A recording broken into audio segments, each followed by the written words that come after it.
Welcome to Reading Shakespeare with Cats. I'm Mr. Level, and this is Ollie, and today, Ollie, is your big scene. We need you to star as Lady Macbeth.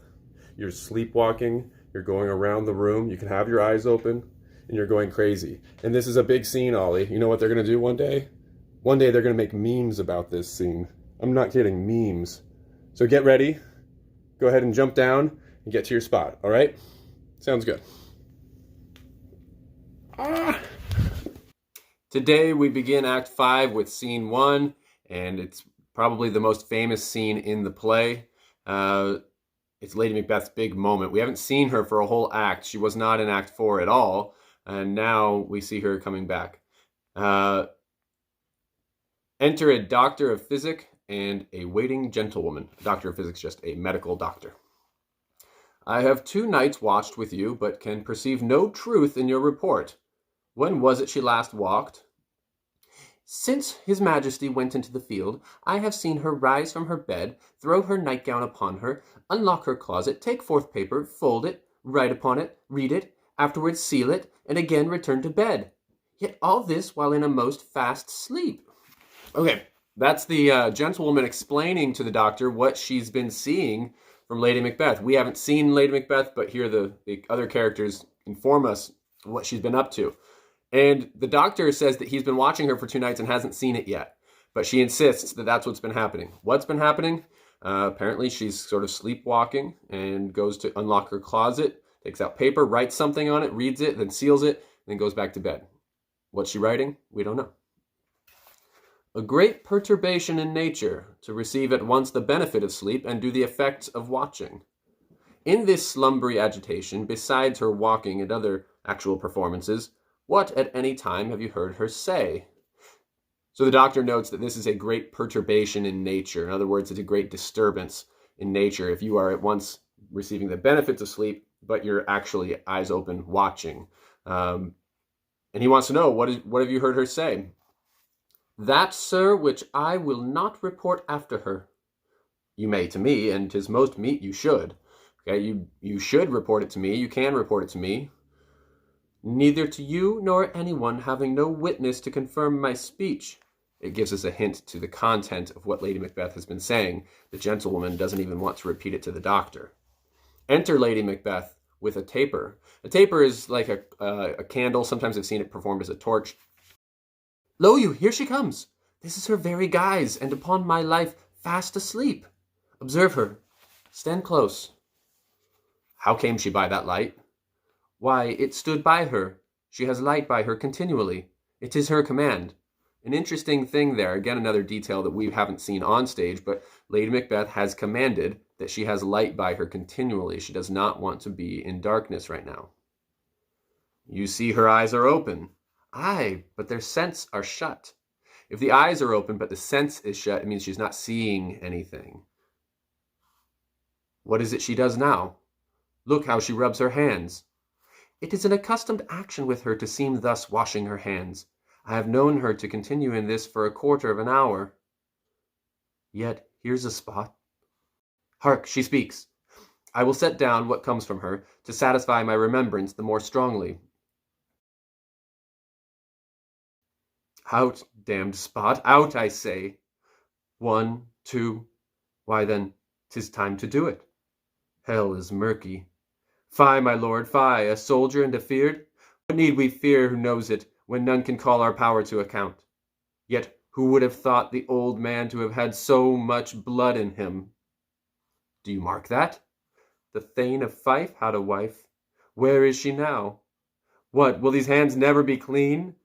No more of that, my lord, no more of that. You mar all with this starting. So Lady Macbeth is saying a lot of sentences that don't necessarily go right next to each other. They don't really go together. But individually, we can figure out what she's talking about because it's all a recap of the play.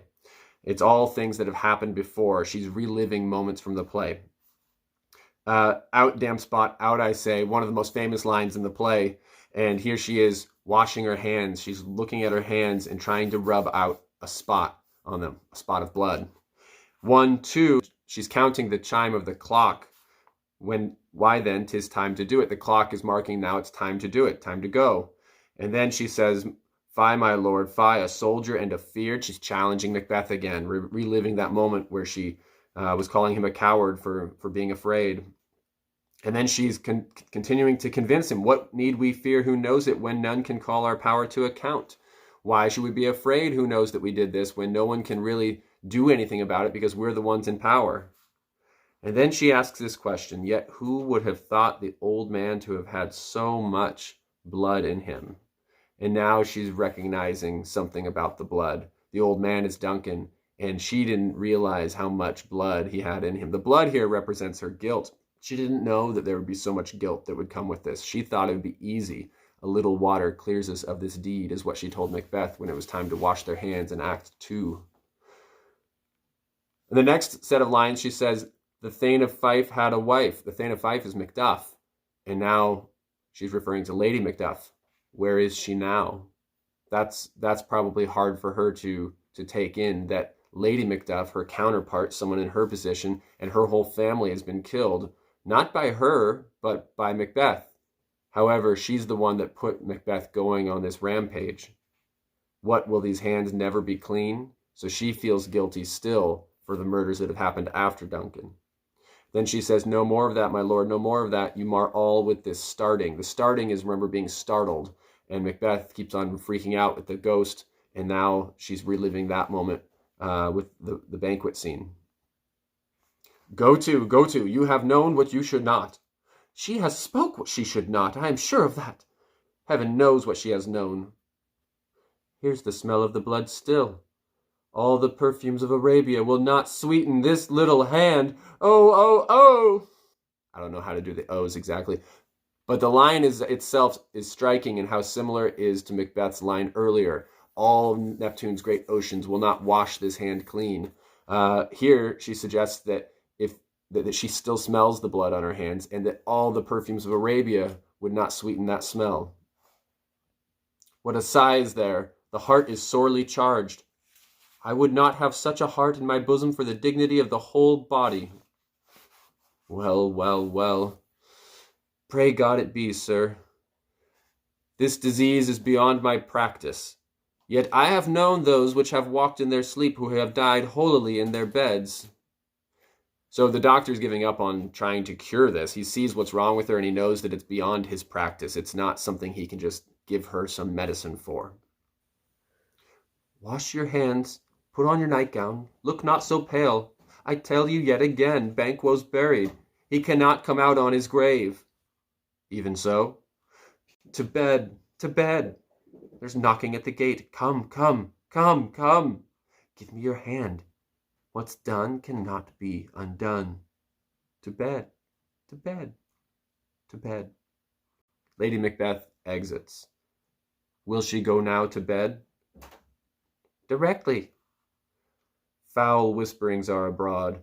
Unnatural deeds do breed unnatural troubles. Infected minds to their deaf pillows will discharge their secrets. More needs she the divine than the physician. God forgive us all. Look after her. Remove from her the means of all annoyance, and still keep eyes upon her. So, good night. My mind she has mated, and amazed my sight. I think, but dare not speak. Good night, good doctor. The doctor has a shift in the language that he's using here. Suddenly you notice it's in verse. The whole scene has been written in prose. If you look back at all the lines, none of them have been capitalized at the start. There's no iambic pentameter.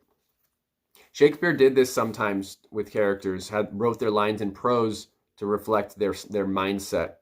Sometimes it reflected their station in life, like the gravedigger in Hamlet speaks in prose.